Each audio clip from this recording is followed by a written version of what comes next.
This is exactly how I was able to fix not enough space error in my Mobile Legends app. So what I had to do firstly is to close my Mobile Legends app and instead go to the settings app on my phone here, as you can see.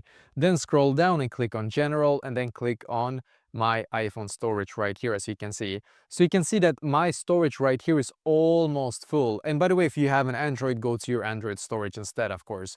And then I had to check which app actually took up a lot of of my memory here, as you can see. So for example, this app right here takes a lot. Snapchat, this as well. All of the gaming apps that I have that I haven't played for a while actually takes a bunch of my storage. So let's say I want to be able to delete this one.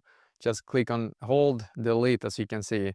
And you will then be able to delete the PUBG app, for example. I mean, I'm not saying you should, but it's just as an example for me. Because what will happen is that it's gonna free up a little bit space here. So if your storage is almost full, you just have to scroll down and check which apps take a lot of your space and then just clean it up one by one, those apps that you don't really need anymore. So do this, and this hopefully should be able to fix this problem for you as well.